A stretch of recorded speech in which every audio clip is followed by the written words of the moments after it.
With the release of 2.4 and the revisit to the Shinzo Lofu, I think it's a perfect time to look at a certain 4-star hunt character who focuses on break. That's right, it's the chicken girl, Sushang. Sushang is a 4-star physical character who follows the path of the hunt. Her kit revolves around weakness breaks and single target damage. Sushang's skill does massive single target damage with a 33% chance to trigger Sword Stance, which does additional physical damage. However, if the target is weakness broken, Sword Stance will guarantee to trigger, so just with her skill, Sushang can do upwards of 310% damage to a weakness broken enemy. Sword Stance can also crit.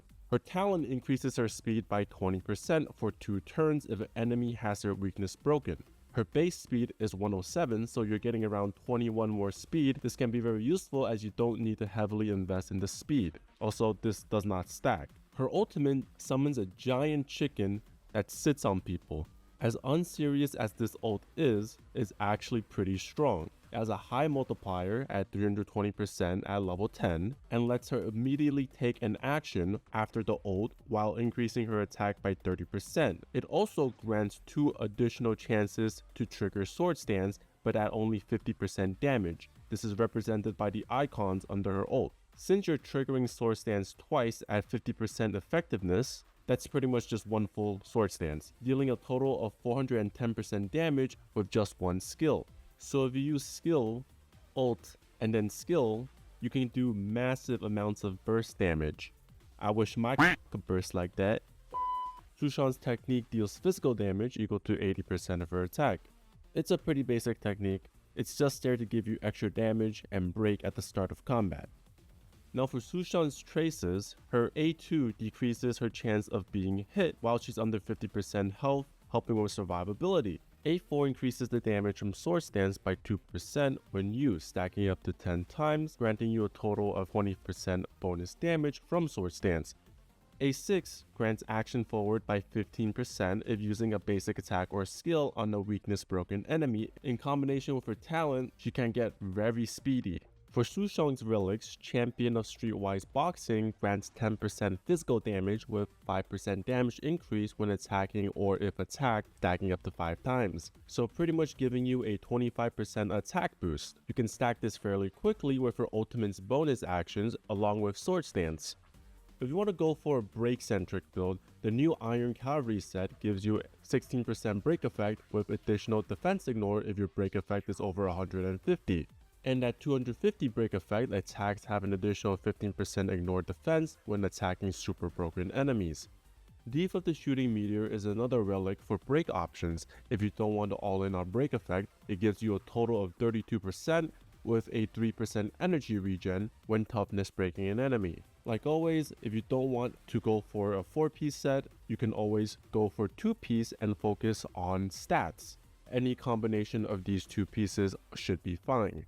For ornaments, Rudolin Arena helps with crit rate and increases your basic attack and skill damage by 20% if your crit rate is over 70. This is your best option if you're going for a crit build. Yalmoth is also good if you want to increase raw damage, giving a 12% attack boost with an additional 12 or 18 if your speed is at 135 or 160, which Sushang's talent and traits help with greatly. Sets like Space Sealing Station and Inner South Soto are also good generic options, but if you want to be a psychopath and hard commit to break effect, Talia Kingdom of Banditry can give you additional 36% more break effect.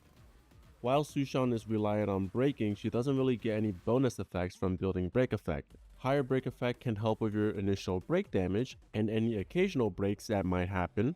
Unlike Quantum's Entanglement, which scales off break effect, Bleed doesn't. Bleed scales off enemies' max HP. I would recommend at least 100 break effect or 150 if using Iron Cavalry. Sushang is also reliant on crit, so you want the standard 2-to-1 ratio for crit carries with at least 60% crit rate and 120% crit damage. For Sushang's Eidolons, her E1 is extremely useful for managing your skill points, granting 1 SP every time she hits a weakness broken enemy with her skill. E2 gives more survivability, reducing damage taken by 20% for 1 turn after using Sword Stance.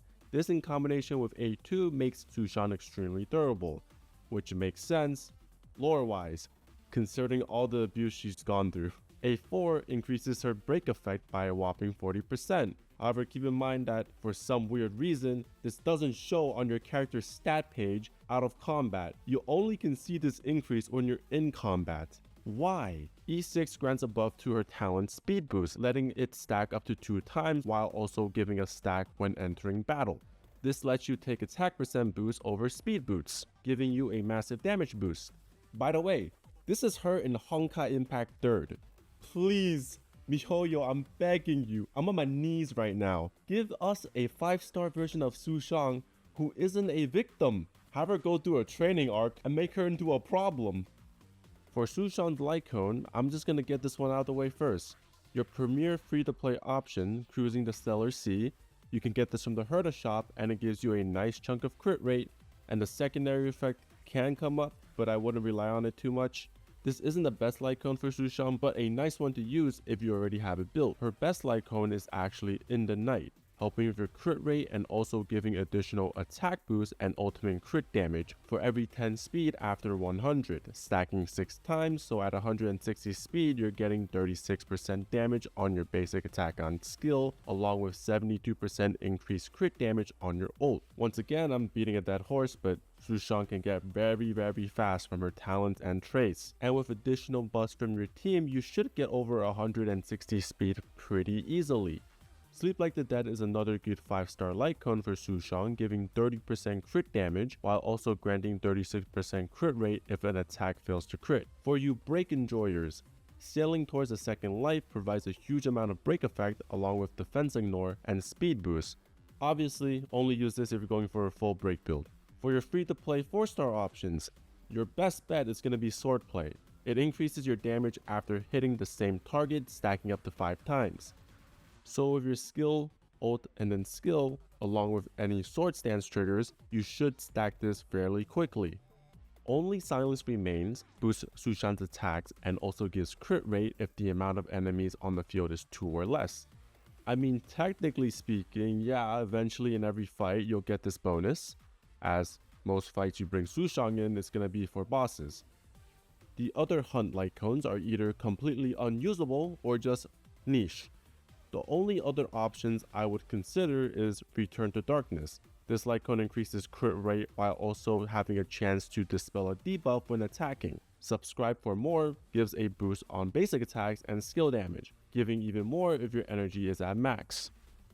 When it comes to building teams for Sushang, the most important thing you want to consider is skill points, as her entire playstyle revolves around using her skill to trigger sword stance. And with the additional turn from her ultimate, you're going to deplete your SP very fast. So supports like Sparkle, who can boost damage, action forward, and generate skill points, is extremely valuable for Sushang. Robin, being another Harmony support who can buff and grant extra turns, is also a great option. Another Harmony support that I want to mention is Tingyun. Her skill does give a massive attack boost, but the way the skill works makes SP management a nightmare, as if you use Sushang's skill, ult, skill combo, it's going to take up 2 turns of Tingyun's skill, so you're going to want to use this with a little bit more caution. Aventurine and Fu Shuang are SP positive supports that you can run if you need survivability. Huohuo can help you fill the gaps in your team, giving heals, damage buffs, and energy recharge. While I wouldn't recommend the Chicken Girl for AoE content, if you really wanted to, you could run her in a dual DPS team with characters like Clara, Ratio, or Yunli, as these characters are self-sustainers who can attack outside of their own turns, letting you keep your SP economy healthy while also doing a decent amount of damage. Being a character relying on break, the usual dynamic trio of Gallagher, Rame, and Harmony Trailblazer will be cracked with Sushang. I mean, it's pretty much just a Firefly team.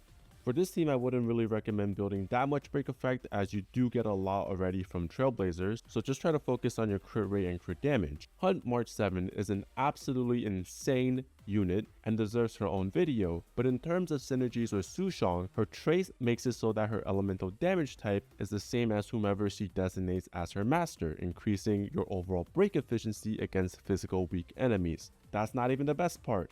March's talent gives her an enhanced attack if she reaches 7 stacks, and to generate stacks, her designated master needs to attack, giving her 3 stacks from Sushang's rotation, March's E2 then further gives additional stacks whenever the master uses a basic attack or skill, giving March 5 stacks from Sushang's skill and ult. Yet the fact that this isn't a 5-star character is insane.